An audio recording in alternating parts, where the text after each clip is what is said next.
உயிரோடை தமிழோடு இணைந்திருக்கிறீர்கள். IELC தமிழ் உயிரோடை தமிழில் அன்பர்களே, அரசியல் கள நிகழ்ச்சியில் தாயகத்திலிருந்து தாயக உடவியலாளர் இரா மதுரவர்கள் இணைந்து சமகால அரசியல் நிகழ்வுகளை எடுத்து வருவதற்காக உயிரோடை தமிழோடு இங்கே இணைந்திருக்கின்றார். வணக்கம் ராமேந்திரன். வணக்கம் தானா அன்புறவுகளுக்கு நேர வணக்கம். உங்களுக்கும் வணக்கத்தை தெரிவித்துக் கொண்டு இன்றைய அரசியல் கள நிகழ்ச்சியில் ராமேந்திரன், நாங்கள் தையிட்டி விவகாரம் தொடர்பாக பார்ப்போம். தையிட்டி சமீப காலத்தில் ஒரு பெரிய பிரச்சனையை ஏற்படுத்தி இருக்கின்றது அனுரகுமார திசாநாயக்காவுடைய அரசாங்கத்துக்கு. சமீபத்தில் இந்த தையிட்டி விவகாரம் தொடர்பாக உங்களுக்கு தெரியும், நீங்களே எங்களுடைய உறவுகளுக்கு 2 வாரங்களுக்கு முன்னதாக கூறினீர்கள்.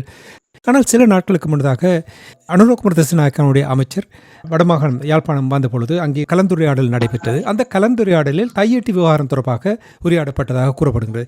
என்ன அங்கே உரையாடப்பட்டது என்று எங்களுடைய உறவுகளுக்கு கூறுவீர்களா? உண்மையில் அனுர அரசாங்கம் இந்த தையிட்டி விவகாரத்தை அவர்கள் இந்த உள்ளூராட்சி மன்ற தேர்தலிலே அவர்களுடைய பிரதான இலக்கு என்பது வடக்கு கிழக்கிலே, குறிப்பாக வடக்கிலே தமிழ் மக்களுடைய ஒரு பெரும் ஆதரவோடு தாங்கள் ஒரு வெற்றி பெற வேண்டும் என்பதை இலக்கு வைத்து செயல்பட்டு வருகின்றார்கள் என்பது திட்டத்தெளிவாக தெரிகின்றது. அதற்காக அடையாளபூர்வமாக சில விடயங்களை அவர்கள் கையில் எடுத்திருக்கின்றார்கள். அதிலே தையிட்டி விவகாரமும், அவர்கள் ஏற்கனவே ஜேவிபி அரசாங்கத்தினுடைய முக்கிய அமைச்சர்கள் வெளிப்படையாகவே பகிரங்கமாக அந்த விடயங்களை ஏற்றுக்கொண்டிருக்கின்றார்கள். தையிட்டி விகாரையிலே தமிழ் மக்களுடைய காணிகள் அங்கே அபகரிக்கப்பட்டிருக்கின்றது என்பதை அவர்கள் ஏற்றுக்கொண்டு ஒப்புதல் வாக்கு மூலம் வழங்கியிருக்கின்றார்கள்.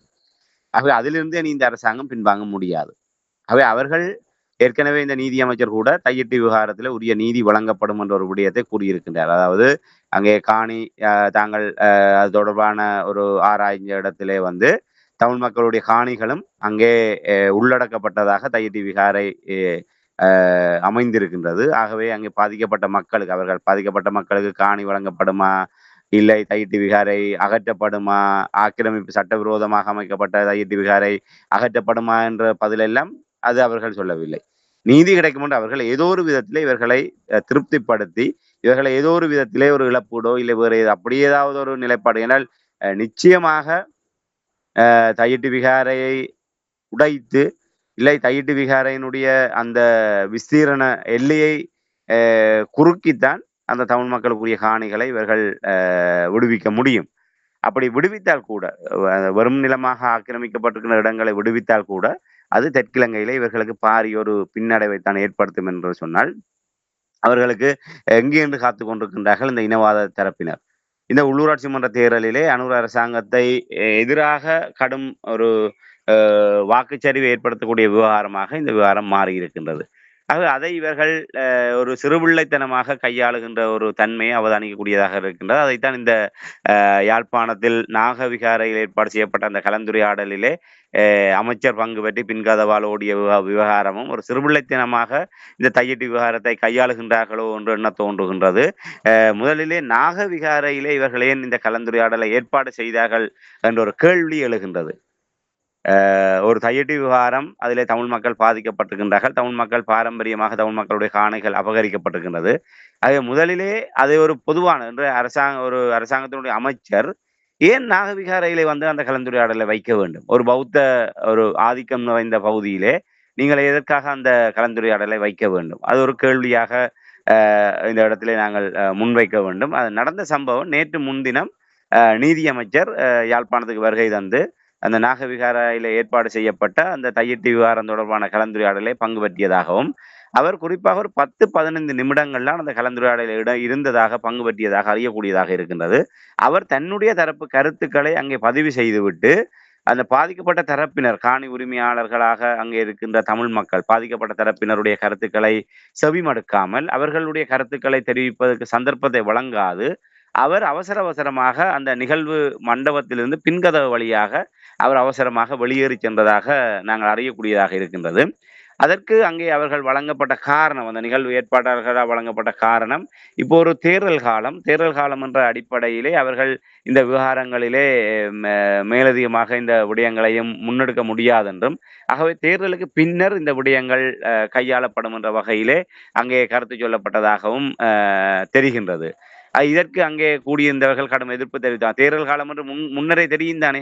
அதாவது தேர்தல் எப்போது அறிவிக்கப்பட்டு விட்டது. தேர்தலுக்கான நடைமுறைகள் ந ந நடைமுறைக்கு வந்திருக்கின்றன. இப்ப இவ்வாறான சூழ்நிலையில் நேற்று முன்தினம் ஒரு கலந்துரையாடல் ஏற்பாடு செய்கின்ற போது இவர்களுக்கு தெரியும் தானே! இது தேர்தல் காலம். இந்த விடயத்திலே இதை நாங்கள் கையாள முடியாது என்று. அப்படி என்றால் எதற்காக இந்த கலந்துரையாடலை அவர்கள் ஏற்பாடு செய்தார்கள் என்ற ஒரு கேள்வியை அவர்கள் அங்கே பாதிக்கப்பட்ட தரப்பினர் அங்கே எழுப்பியிருந்தார்கள். எந்தவித பதிலும் வழங்கப்படாமல் அவர்களுக்கான சந்தர்ப்பங்கள் வழங்காதன பாதிக்கப்பட்ட தரப்பினர் ஊடகங்களுக்கு கருத்துக்களை தெரிவித்திருக்கிறார். தங்களுடைய நியாயமான கருத்துக்கள் அங்கே வழங்குவதற்கு எந்த சந்தர்ப்பமும் வழங்கப்படவில்லை என்ற அடிப்படையிலே அவர்கள் கருத்துக்களை கூறியிருக்கிறார். இது அவர்கள் ஏதோ ஒன்று நான் நினைக்கின்றேன் அவர்கள் ஒரு சிறுபிள்ளைத்தனமாக நினைத்துக் கொண்டு இதை ஒரு செய்திருக்கின்றார்கள். ஏதோ ஒரு ஒரு ஒரு ஒரு வழக்கமான ஒரு கலந்துரையாடல்களை போன்று நடத்திவிட்டு ஏதோ நடவடிக்கை இந்த அரசாங்கம் இந்த தையிட்டி விகார சம்பந்தப்பட்ட விடயத்திலே ஏதோ ஒரு நடவடிக்கை எடுத்துக் கொண்டிருக்கின்றது என்பதை காட்ட வேண்டும் என்பதற்காக இவர்கள் இந்த கலந்துரையாடலை திட்டமிட்டிருக்கின்றார்கள் என்று நம்புகின்றேன். ஆனால் அங்கே பங்கு பற்றிய ஒரு சிங்கள அமைப்புகளினால் தான் இது குழப்பப்பட்டதாக அறிய முடிகின்றது. அவர்கள் ஏற்கனவே அந்த சிங்கள மக்களுடைய உரிமைகளை, வடக்கிலே இருக்கின்ற சிங்கள மக்களுடைய உரிமைகளை நிலைநாட்டுவதற்கான ஒரு பேரிலே அந்த அமைப்புகள் இங்கே செயல்பட்டு வருவதாக அறியக்கூடியதாக அவர்களும் ஏற்கனவே இந்த தையிட்டு விகாரத்தில் தங்களையும் ஒரு தரப்பாக இணைக்க வேண்டும் என்று அவர்களும் எல்லா இடங்களிலுமே மூக்கை நுழைத்து வருகின்றார்கள். இந்த கலந்துரையாடலும் அவர்கள் பங்கு பற்றி அவ்வாறான ஒரு கருத்துக்களை கூறி அவர்கள்தான் இதற்கெல்லாம் காரணம் என்றும் அறியக்கூடியதாக இருக்கின்றன. அவர்கள் ஏற்படுத்திய குழப்பத்தின் காரணமாகத்தான் இந்த ஒரு அமைதியின்மை ஏற்பட்டதாகவும் தமிழ் மக்கள் பாதிக்கப்பட்ட தரப்பினர் அங்கே சரியான முறையில் தங்களுடைய விடயங்களை முன்னெடுக்க முடியாமல் ஏமாற்றத்துடன் ஒரு திரும்புகின்ற நிலைமை ஏற்பட்டது. ஆகவே தையிட்டு விவகாரம் என்பது இது உண்மையிலே இருக்கின்ற ஒரே ஒரு விடயம். தமிழ் மக்களுடைய நிலத்திலே அபகரிக்கப்பட்டு சட்டவிரோதமாக அங்கு ஒரு பௌத்த விகாரை அமைக்கப்பட்டிருக்கின்றது. இது திட்ட தெளிவாக ஒரு வெற்று கண்களாலேயே ஒரு சாதாரணமான ஒரு பௌதீக நிலையிலே நாங்கள் உணர்கின்ற போதே உணரக்கூடிய விடயம். இதற்கு ஒரு வெளிப்படையான நீதி என்று சொன்னால் அந்த விகாரை என்பதற்காக அங்கே புத்தரை கொண்டு வந்து குந்த வைத்து விட்டார்கள் என்பதற்காக சட்டவிரோதமானதை நாங்கள் சட்ட ரீதியானதாக மாற்றிவிட முடியாது. அரசாங்கமாக இருந்தாலும் ஆண்டவனாக இருந்தாலும் சட்டவிரோதம் என்றால் சட்டவிரோதம் தான். இந்த எத்தனையோ இந்து ஆலயங்கள் இன்று இடித்தளிக்கப்படுகின்றன, திட்டமிட்டு இழுத்தளிக்கப்படுகின்றன. வீதிகள் அபிவிருத்தி செய்யப்படுகின்ற போது இல்லை வீதி அந்த ஒழுங்கு நடவடிக்கைகளை பின்பற்றாமல் அங்கே ஆலயங்கள் கட்டப்பட்டது, இல்லை ஆலயத்தினுடைய வளாகம் அமைக்கப்பட்டிருக்கின்றது என்ற காரணத்தினால் எத்தனையோ சைவ ஆலயங்கள் அழிக்கப்பட்டிருக்கின்றன. அங்கே சட்டம் தான் முதன்மைப்படுத்தப்படுகின்றது. அங்கே சட்டத்தின் பார்வையிலே அது ஒரு சட்டவிரோதமான கட்டுமானமாக பார்க்கப்படுகின்றது. மக்களுடைய நம்பிக்கை அடிப்படையிலே அது அந்த சட்ட நடைமுறைகள் வருவதற்கு முன்பிருந்த காலத்திலிருந்து அந்த ஆலயம் இருந்தது, இல்லை அது பின்பற்றப்படுவதற்கு முன்னர் இருந்த கட்டுமானம் என்பதெல்லாம் பார்க்கப்படுவதில்லை. அவர்கள் அப்போது நடவடிக்கை எடுக்கப்படுகின்ற போது சட்டத்தின் பார்வையிலே அதை அகற்றுகின்றார்கள்.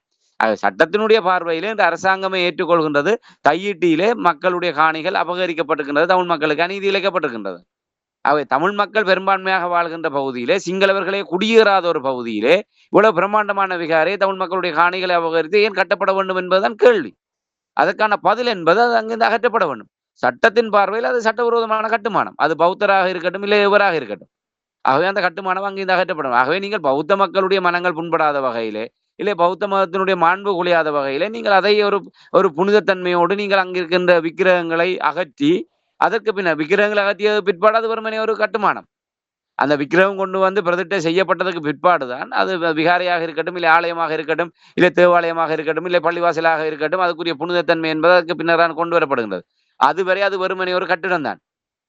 ஆகவே நீங்கள் அதை உரிய முறையிலே அதுக்குரிய அகற்றுவதற்குரிய நடவடிக்கை எடுப்பது ஒன்றுதான் இதற்கான தீர்வாக இருக்குமே தவிர, இது அனாவசியமாக கலந்துரையாடல்களை நகர்த்தி கருத்துக்களை தெரிவித்து காலத்தை கடத்தி மக்களை ஏமாற்றுகின்ற செயல்பாடுகளாகத்தான் இது அமையும். ஆகவே அனுர அரசாங்கம் இந்த தேர்தலிலே எப்படியாவது தமிழ் மக்களை ஏமாற்றி வாக்குகளை கவர வேண்டும் என்ற நோக்கத்தோடு இந்த தையிட்டி விவகாரத்தை கையில எடுத்து இருக்கின்றார்கள். அது அவர்களுக்கே அது திருப்பி ஒரு அ ஒரு ஒரு பாதிப்பை, ஒரு தாக்கத்தை ஏற்படுத்தக்கூடிய விவகாரமாக மாறிக்கொண்டிருக்கின்றது என்பதைத்தான் நாங்கள் இதன் மூலமாக சுட்டிக்காட்ட முடியும். நிச்சயமாக ராமேந்திரன், இப்ப நீங்கள் கூறுகின்ற விடயங்களை வைத்து பார்க்கும்பொழுது சில வாரங்களுக்கு முன்னதாக சுட்டிக்காட்டியிருந்தீர்கள். சிங்கள அமைப்புகள் சிலர் அந்த தமிழ் மக்களுடைய நிலைமைகளை, அதாவது வடக்கு கிழக்கில் இருக்கின்ற விகாரிகள் தொடர்பாக சிங்கள மக்கள் அங்கே முன்னர் இங்கே வாழ்ந்திருந்தார்கள் என்ற விடயங்களை எல்லாம் சுட்டிக்காட்டி குழப்பத்தை ஏற்படுத்தும் வகையில் அவர்களுடைய செயல்பாடுகள் இருந்ததை நீங்கள் அப்பொழுது சுட்டிக்காட்டினீர்கள்.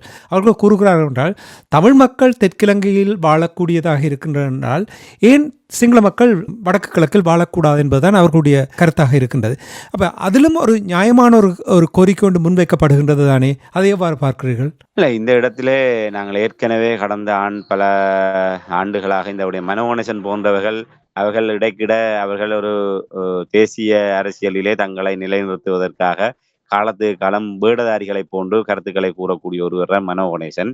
அவரும் சில சந்தர்ப்பங்களிலே இவ்வாறான கருத்துக்களை கூறியிருக்கின்றார்.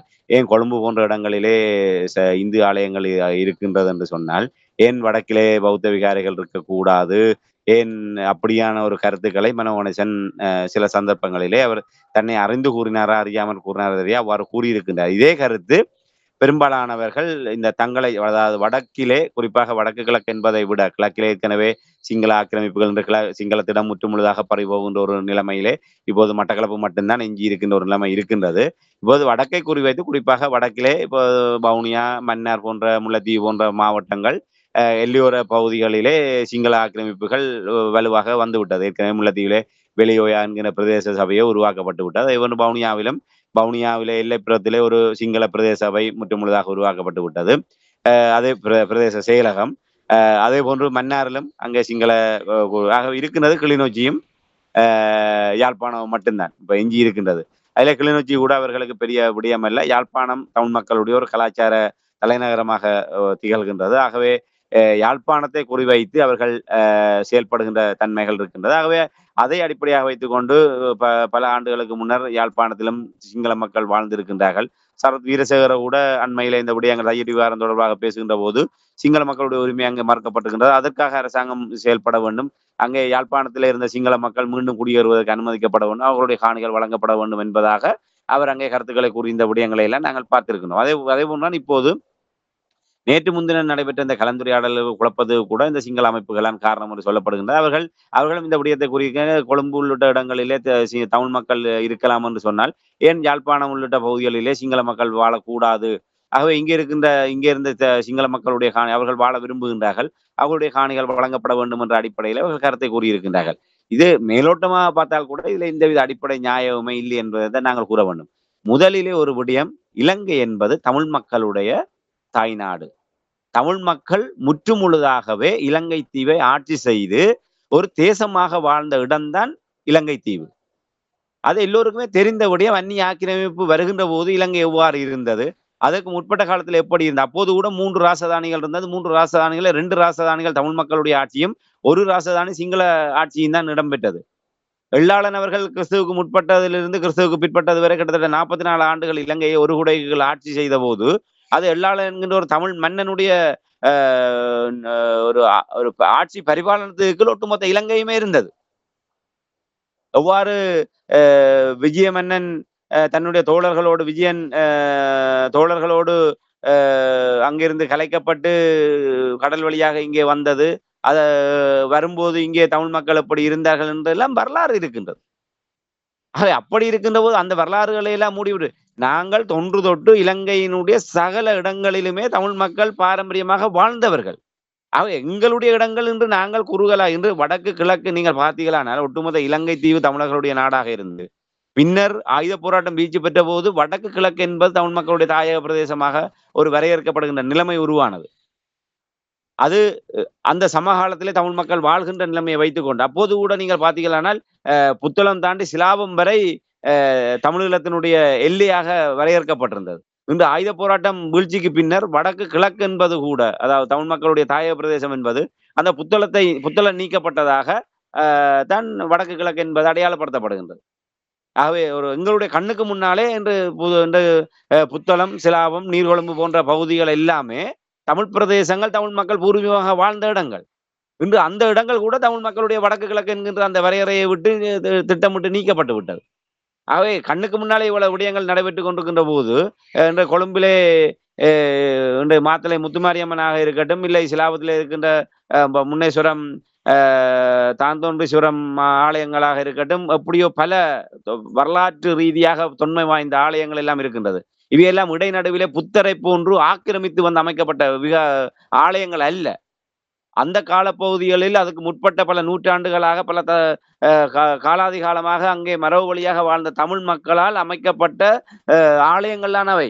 ஆகவே நாங்கள் ஒரு பெருந்தன்மையோடு அந்த இடங்கள் எல்லாத்தையும் நாங்கள் விட்டு வடக்கு கிழக்கை தமிழ் மக்களுடைய தாய பிரதேசமாக வரையறுத்து வைத்திருக்கின்றோம் என்பதற்காக தெற்கிழங்கையிலே இருப்பது எங்களுடைய ஆக்கிரமிப்பாக யாருமே கருதிவிட முடியாது. ஆகவே தெற்கிழங்கையிலே கொழும்பு உள்ளிட்ட இடங்களில் நீங்கள் இருக்கின்றீர்கள், அங்கே உங்களுடைய ஆலயங்களை அமைத்து வழிபடுகின்றீர்கள். அதே போன்று நாங்கள் வடக்கிலே இருந்தால் என்ன என்கின்ற எல்லாம் வடக்கிலே சிங்கள மக்களுக்கு காணிகள் இருந்தது, மறக்க முடியாது. அது எப்படி இருந்தது? அது பூர்வீக நிலங்களா? இல்லை. ஒரு காலத்திலே வடக்கிலே குறிப்பாக யாழ்ப்பாணத்திலே ஒரு பஞ்சம் ஏற்பட்டது.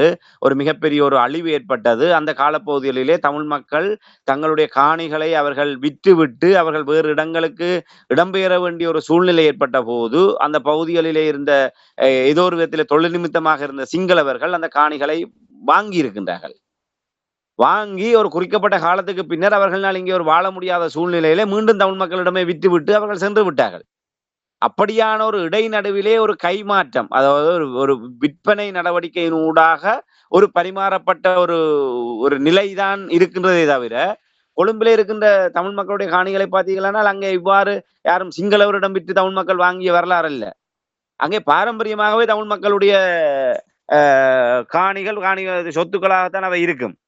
இன்று தையிட்டி விகாரைக்கு சிங்களவர்கள் காணியை தானமாக கொடுத்திருக்கின்றார்கள் என்று சொன்னால், இது கிட்டத்தட்ட ஒரு 60-70 ஆண்டுகளுக்கு முற்பட்ட ஒரு சம்பவமாக இந்த சம்பவம் யாழ்ப்பாணத்திலே இடம்பெற்றிருக்கின்றது. மேலும் நான் அதற்கான தரவுகளை தேடிக்கொண்டிருக்கின்றேன். என்றால் வலிகாம பகுதிகளிலே ஒரு கணிசமான காணிகள் சிங்களவர்கள் நூற்றுக்கணக்கான பரப்பு காணிகளை ஒவ்வொரு சிங்களவர்கள் தங்களுடைய சொத்தாக வைத்திருந்து பின்னர் வித்திருக்கின்றார்கள் தமிழர்களுக்கு.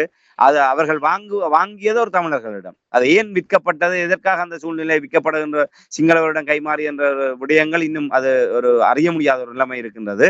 அப்படி சிங்களவர்களிடம் ஒரு தமிழ் மக்களிடம் வாங்கி சிங்களவருடைய கைகளில் இருந்து காணி கணிசமானவை தமிழ் மக்களுக்கு விற்கப்பட்டது போக, அங்கே ஒரு சில காணிகளை அந்த திஸ்ஸவிகாரை என்ற பெயரிலே அந்த காணியை அவர்கள் தானமாக கொடுத்திருக்கின்றார்கள், நன்கொடையாக. இன்று பார்த்தீர்களானால் இன்று வடக்கு கிழக்கிலே தமிழ்நாட்டில் இருக்கின்ற பிரபலமான சிதம்பரம் நடராஜ பெருமான் ஆலயத்துக்கும் மதுரை மீனாட்சி அம்மன் ஆலயத்துக்கும் இப்படியான பிரபலமான தமிழகத்தில் இருக்கின்ற பெரும்பாலான ஆலயங்களுக்கு நன்கொடையாக எழுதப்பட்ட எத்தனையோ காணிகள் வடக்கு கிழக்கிலே இருக்கின்றன.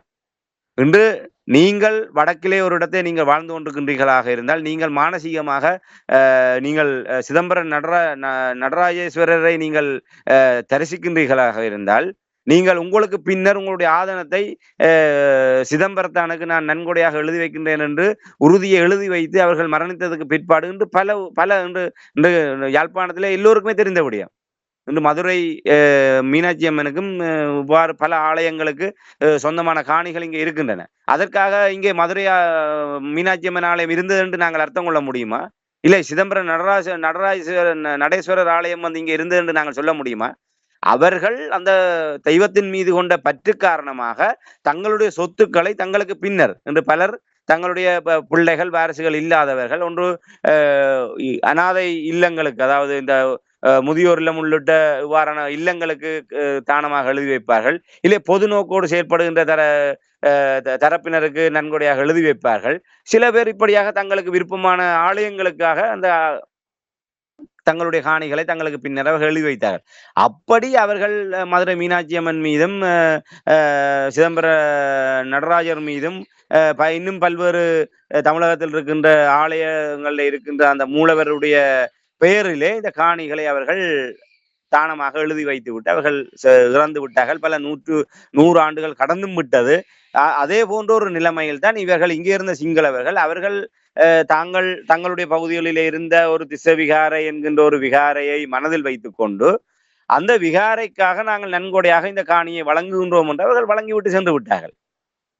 அதை இவர்கள் ஒரு சந்தர்ப்பமாக பயன்படுத்திக் கொண்டு, ஏன்னால் அந்த அந்த உறுதியிலே அவர்கள் குறிப்பிட்ட விடயம் திசை விகாரைக்காக நாங்கள் இதை நன்கொடையாக வழங்குகின்றோம் என்று.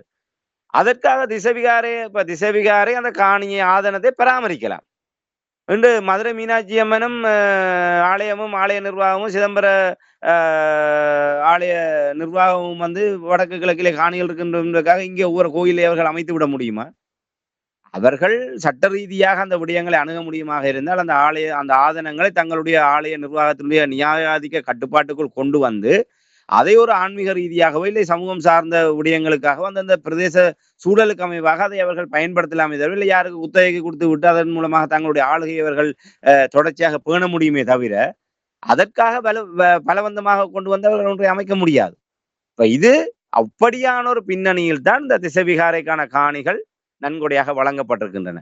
இவைகள் இராணுவத்தினுடைய எதேச்சதிகாரமான போக்கிலே வந்து மேலதிகமாக மேலும் அவர்களுக்கு அதெல்லாம் பழகி போன விடயம் தான். தமிழ் மக்களுடைய காணிகளை அபகரிப்பது ஒன்றும் புதிய விடயம் அல்ல.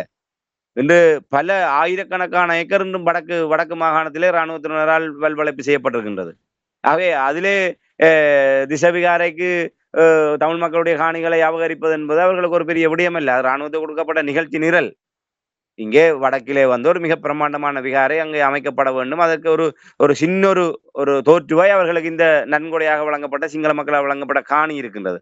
ஆகவே அதை வைத்துக் கொண்டு ஒரு பிரம்மாண்டமான விகாரை அமைக்க வேண்டும் என்று அமைத்து விட்டார்கள். அமைக்கின்ற போது தமிழ் மக்களுடைய காணிகளை அபகரித்து விட்டார்கள். ஆகவே இதுதான் உண்மை. திசைவிகாரையினுடைய பின்புலம் என்பது இவ்வாறுதான். அப்படி இருக்கின்ற போது நீங்கள் கொழும்பிலே நீங்கள் இருக்கின்ற போது நாங்கள் இங்கே இருக்கக்கூடாது என்றெல்லாம் கொக்கரிக்க முடியாது. எந்த ஒரு சிங்களவராவது என்னுடைய தாய் வழியிலோ தந்தை வழியிலோ உங்களுடைய பரம்பரையாக இந்த நிலம் இந்த சொத்து எங்களுக்கு இங்கே வடக்கு கிழக்கில் குறிப்பாக யாழ்ப்பாணத்தில் எங்களுக்கு உறுத்துடையது என்று யாராவது சட்ட ரீதியாக நிறுவி போட்டு அதற்கு பின்னர் இந்த விடயங்களை கதைக்கட்டும். ஆனால் அப்படி எதையுமே இவர்களால் செய்துவிட முடியாது. ஏனால் சிங்களவர்கள் கூட இன்று 700 விஜயனும் 700 தோழர்களும் தான் 2500 ஆண்டு வரலாற்றிலே அவர்கள் 700 பேர் தான் 701 பேர் தான் இலங்கைக்கு வந்தார்கள். இன்று 72% இலங்கையில் இருக்கின்றார்கள் என்று சொன்னால் அந்த 701 பேரும் தங்களுக்குள் புணர்ந்து அந்த இனம் பெருகி இருக்காது. அவர்கள் 701 பேர் வருகின்ற போது இயக்கர் நாகர் என்கின்ற ஒரு இலங்கையினுடைய ஆதிகுடிகள் இங்கே இருந்தார்கள். அவர்களோடு இவர்கள் இனக்கலப்பு செய்து அந்த குவேனி என்கின்ற கூட ஒரு தமிழ் எங்களுடைய இலங்கையினுடைய ஒரு பூர்வீக ஒரு அவை மனம் பிடித்துத்தான் இவர்கள் இனக்கலப்பின் மூலமாக அவர்கள் வந்து பிற்காலத்திலே அவர்களுடைய ஆதிக்கத்தோடு அந்த சிங்கள மொழி பாலி மொழி கலந்து அங்கே ஒரு சிங்கள மொழி ஒன்று உருவாக்கப்பட்டது.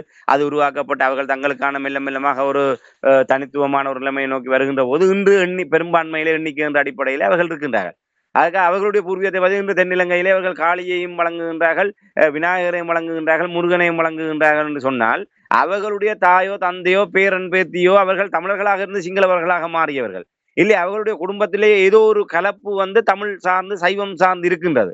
அதன் காரணமாகத்தான் அவர்கள் இன்றும் சைவ கடவுள்களை வழங்கி கொண்டிருக்கின்றார்கள். தமிழர்கள் ஒரு குறிக்கப்பட்ட காலத்திலே தமிழ் பௌத்தர்களாக இருந்து பௌத்தரை வணங்கியதை போன்று அவர்கள் தமிழர்களாக சைவர்களாக இருந்துதான் சிங்களவர்களாக மாறி இருக்கின்றார்கள்.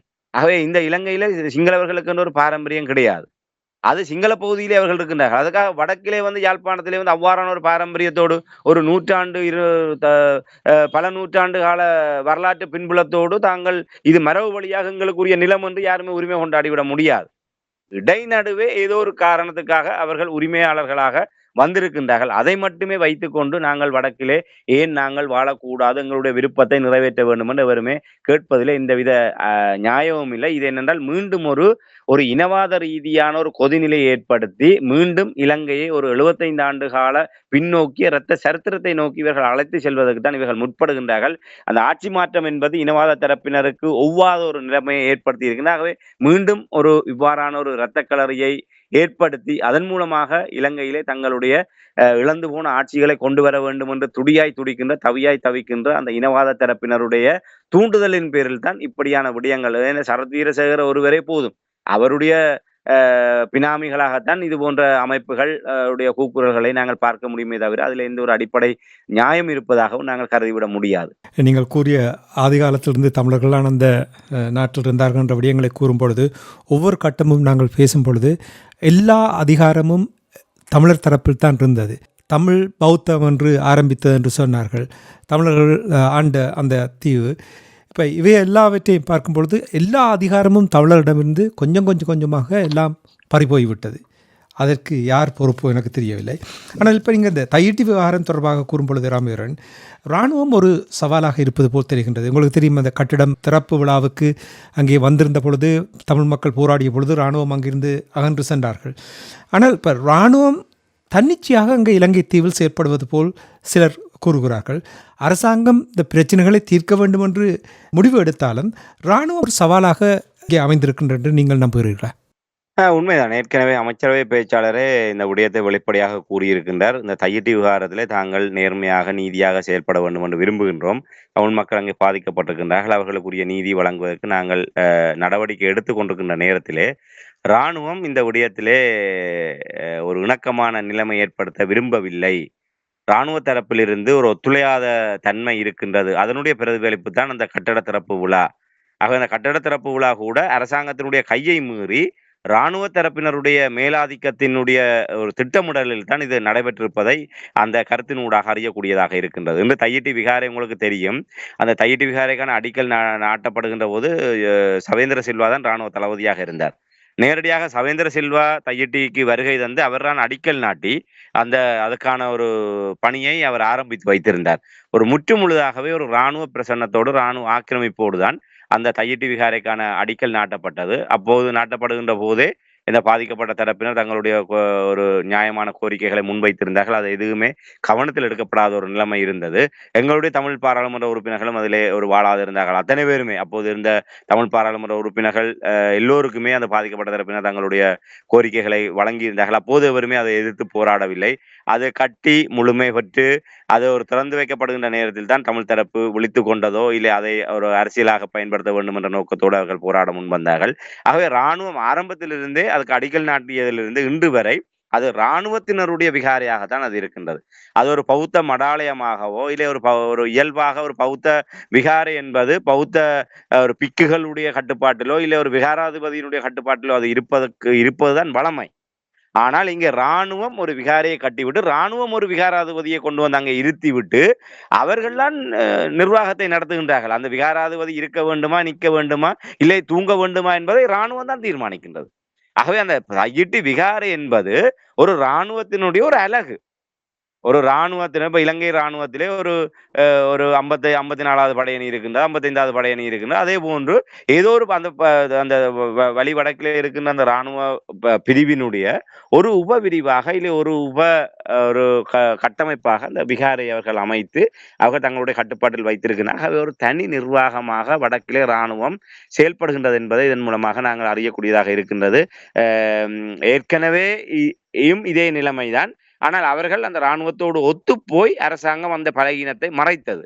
உங்களுக்கு தெரியும், இராணுவ அரச தரப்பிலே காணிகளை விடுவிப்பதாக கூறுவார்கள். பின்னர் வந்து சொல்வார்கள், இல்லை இராணுவம் ஒத்துழைக்கவில்லை, இராணுவம் அதிலே மறுக்கின்றது என்று சொல்லுவார்கள். ஆனால் அதை பெரிய அளவிலே வெளியே காட்டிக்கொள்ள மாட்டார்கள், இராணுவம் இதிலே ஒத்துழைக்கவில்லை என்று. அவர்கள் இராணுவத்தினுடைய நலனை முதன்மைப்படுத்தித்தான் இந்த காணி விடுவிப்புகளிலே அவர்கள் ஒரு பின்னடிக்கின்ற ஒரு நிலைமையை நாங்கள் அவதானிக்கூடியதாக இருந்தது. இப்போது இந்த அனுரகுமார திசாநாயக்க அரசாங்கம் வந்து அதை வெளிப்படையாகவே அந்த விடயத்தை, அந்த இடைவெளியை கோடிட்டு காட்டக்கூடியதாக இருக்கின்றது. இராணுவம் அரச இயந்திரத்தோடு ஒத்துப்போகாத தன்மை இருக்கின்றது. கடந்த வாரம் ஒரு இராணுவ ஆட்சி இப்ப இலங்கையில இருக்கின்ற நிலைமையில இராணுவம் பல கூறுகளாக பிளவுபட்டு போயிருக்கின்றது. ஜெனரல் சவேந்திர சில்வா ஆதரவு இராணுவ அணியாகவும், சரத் பொன்சேகா ஒரு அபிமானம் பெற்ற ஒரு இராணுவ அணி கூட அதில் இருக்கின்றது. அதே போன்று கோத்தபய ராஜபக்ச சார்பாக ஒரு இராணுவ அணி இருக்கின்றது. அதே போன்று ஒரு அரச விசுவாசத்தோடு செயல்படக்கூடிய இராணுவ அணி இருக்கின்றது. ஆகவே இலங்கை இராணுவத்துக்குள் இவ்வாறு பல அணிகள், அரசியலுக்குள் பல ஒரு கட்சிகளுக்குள் பல குழுக்கள் இருப்பதை போன்று இப்போது இராணுவத்துக்குள், இலங்கையிலே இராணுவத்துக்குள்ளும் அவ்வாறு பல குழுக்களாக இப்ப பிளவுபட்டிருக்கிற நிலைமை இருக்கின்றது. இந்த பிளவு கூட இதுல வெறுமனே சவேந்திர சில்வாவால் வழி நடத்தப்படுவதோ, இல்லை கோத்தபய ராஜபக்சவால் வழி நடத்தப்படுவதோ, இல்லை அரச ஜனாதிபதி தன்னுடைய பாதுகாப்பு அமைச்சை தன்னுடைய கைவசம் வச்சு கொண்டு அவர் வழி நடத்துகின்ற வகையிலோ அல்லாமல், இன்று புறசக்திகள் அவ்வாறு ஆன ஒரு சில இராணுவ தரப்புகளை பயன்படுத்துகின்றதோ என்ற ஒரு ஐயப்பாடு கூட இந்த தையிட்டி விகாரத்தில் ஏற்பட்டிருக்கின்றது. என்றால் அந்த தையிட்டி விகாரம் என்பது தமிழ் மக்களுக்கும் அனுரகுமார திசாநாயக்க அரசாங்கத்துக்கும் இடையே ஒரு விரிசலை ஏற்படுத்துவதும், இதன் மூலமாக தெற்கிலங்கையில் ஒரு கொதிநிலையை ஏற்படுத்தி அனுரகுமார திசாநாயக்க அரசாங்கத்துக்கு ஒரு பாரிய நெருக்கடிகளையும் சவால்களையும் ஏற்படுத்துவது. ஆகவே அனுரகுமார திசாநாயக்க அரசாங்கத்துக்கு நெருக்கடிகளை ஏற்படுத்த வேண்டும் என்று விரும்புகின்ற சக்தி எதுவாக இருக்கும்? இலங்கையிலே ஒரு நிலையான ஆட்சி அமைந்து விடக்கூடாது, எப்படியாவது ஏதாவது ஒரு கலகத்தை ஏற்படுத்தி விட்டு அவர்களுக்கு ஒரு நெருக்கடியை கொடுத்து தங்களுடைய காலிலே வந்து அடிபணிய வைக்க வேண்டும் என்று நேற்றைய தினம் பாரத பிரதமர் நரேந்திர மோடி அவர்கள் வருகை தந்திருக்கின்றார். அந்த இந்தியாவுக்கு எதிராகவே போராடிய ஜேவிபி அரசாங்கம் ஒரு ஆட்சியிலே வந்திருக்கின்றது. 87ஆம் ஆண்டு இலங்கை இந்திய ஒப்பந்தம் கைச்சாத்திடப்பட்டதை அடிப்படையாக வைத்துக் கொண்டுதான் இந்தியாவினுடைய ஒரு மாநிலமாக இலங்கை மாறப்போகின்றது, இலங்கையினுடைய சுயாதிபத்தியம் கேள்விக்குறியாக போகின்றது என்பதை பிரதான ஒரு முழக்கமாக வைத்துக் கொண்டுதான் ஜேவிபி கிளர்ச்சியில் ஈடுபட்டது. இன்று அதே ஜேவிபி அரசாங்கம் இன்று இந்தியாவோடு பாதுகாப்பு நலன் சார்ந்த பல்வேறு ஒப்பந்தங்களை கைச்சாத்திடுகின்றது. இதை நாங்கள் உற்று நோக்கினால் அந்த தையிட்டு விவகாரம் உள்ளிட்ட பல விடயங்கள் எங்கே அந்த முடிச்சு எங்கே வருகின்றது என்பதை நாங்கள் நன்றாக விளங்கிக் கொள்ள முடியும். அடிப்படையில இந்திய எதிர்ப்புவாதத்தோடு கட்டமைக்கப்பட்ட ஜேவிபி இன்று அதே நிலையிலே தெற்கிழங்கையிலே அதே கொதிநிலை இருக்கின்றது. இந்தியாவோடு நாங்கள் உப்புச்சப்பில்லாத இந்த விடயத்தை பேசினால் கூட இந்தியாவிடம் நாட்டை தாரை வார்க்கின்றார்கள் என்ற ஒரு பார்வை தெற்கிழங்கையில இருக்கின்றது. அப்படி இருக்கின்ற போது தெற்கிழங்கையிலே மிகப்பெரிய ஒரு எதிர்ப்புகளுக்கு மத்தியிலே ஒரு ஒப்பந்தம் கைச்சாத்திடப்படுகின்றது சொன்னால் அந்த நிர்பந்தத்துக்கு இந்த அரசாங்கம் தள்ளப்பட்டு கொண்டிருக்கின்றது என்பதுதான் உண்மை. அதே இலங்கை இராணுவமாக இருக்கின்றதா, இல்லை புறசக்திகளால் கையாளப்படுகின்ற ஒரு கூலிப்படையாக இலங்கை இராணுவம் இலங்கையில செயல்படுகின்றதா என்ற ஒரு கேள்வி இந்த தையிட்டு விவகாரத்தை வைத்து நாங்கள் எழுப்பக்கூடியதாக இருக்கின்ற அதை அமைச்சரவை பேச்சாளர்களோட பகிரங்கமாகவே அதை வெளிப்படுத்தி இருக்கின்றார். அதாவது அரசாங்கத்துக்கு ஒத்துழைக்காது இராணுவம் தன்னிச்சையாக செயல்படுகின்றது தையிட்டு விவகாரத்திலே என்பதை அவர் கூறியிருக்கிறார். இதன் மூலமாக இலங்கை இப்போது அனுரகுமார திசாநாயக்க அரசாங்கத்தினுடைய கட்டுப்பாட்டிலே இலங்கை இராணுவம் இல்லை என்பது திட்ட தெளிவாக தெரிகின்றது.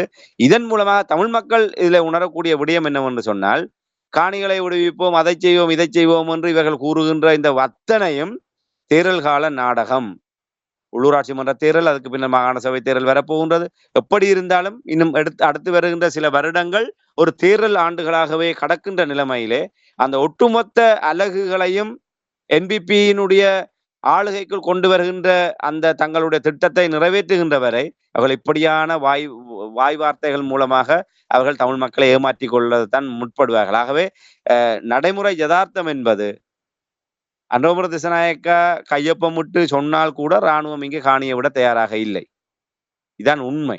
இதை நாங்கள் புரிந்து கொள்ள வேண்டும். வருகின்ற மே 6ஆம் தேதியோ இல்லை சில நேரம் இந்த வேட்புமனு விவகாரங்கள் காரணமாக தேர்தல் தேதி நீதிமன்ற தலையீட்டின் காரணமாக தள்ளி போகக்கூடிய ஒரு வாய்ப்பு வந்து அந்த தேதிகள் மாற்றப்பட்ட எது எப்படி இருந்தாலும் உள்ளூராட்சி மன்ற தேர்தலிலே நாங்கள் எப்படி எந்த அடிப்படையில் தன்னும் ஒரு குருட்டு நம்பிக்கையோடு திசைகாட்டி மீதான மோகத்திலே நாங்கள் பயணிக்க முடியாது. அப்படி நாங்கள் பயணிப்போமாக இருந்தால் இதுவரை காலமும் தமிழ் மக்கள் எதிர்கொண்டதை விட மிக பாரிய ஒரு சவாலான ஒரு நிலைமைக்கு தமிழ் தேசிய அரசியல் வந்து நிறுத்தப்படும் என்பதைத்தான் நாங்கள் இந்த இடத்திலே மிகவும் எச்சரிக்கையோடு நாங்கள் அந்த விடயத்தை இங்கு சுட்டிக்காட்ட முடியும். நன்றி ராமேந்திரன். நீங்கள் மீண்டும் மீண்டும் எச்சரிக்கையோடு இந்த விடயங்களை மிகவும் தெளிவாக எங்களுடைய உறவுகளுக்கு கூறுகிறீர்கள். இந்த செய்தி எங்களுடைய மக்களுக்கு போய் சென்றடையும் என்ற ஒரு நம்பிக்கையோடு நாங்கள் இன்றைய அரசியல் கலை நிகழ்ச்சியை நாங்கள் இத்தோடு நிறைவுக்கு கொண்டு வந்து மீண்டும் இன்னும் ஒரு அரசியல் கலை நிகழ்ச்சி இணைந்திருப்போம். அதுவரைக்கும் நன்றி, வணக்கம். நிச்சயமான நன்றி, வணக்கம். எமது பார்வையாளர்களுக்கு வணக்கம். மக்களின் குரலாய் ஓங்கி ஒலிக்கும் இலக்கு மின்னிதழ் மற்றும் உயிரோடை தமிழ் வானொலி ஆகிய இவ்விரு ஊடகங்களும் உங்களைப் போன்ற எமது நேயர்கள் நண்பர்களின் ஆதரவிலேயே இயங்கி வருகின்றன. மிக குறைந்த பலங்களுடன் பல இடர்கள் மற்றும் தடைகளை தாண்டி பயணிக்கும் எமது ஊடகங்களின் பணிகள் மேலும் வளர உங்களால் முடிந்த நிதி உதவியை வழங்கி இன்னும் காத்திரமான செயற்பாடுகளை முன்னெடுக்க உதவுமாறு மிகவும் பணிவன்புடன் வேண்டி நிற்கின்றோம். உங்கள் பங்களிப்பு உங்களின் உரிமை குரலாய் ஓங்கி ஒலிக்கும். நன்றி.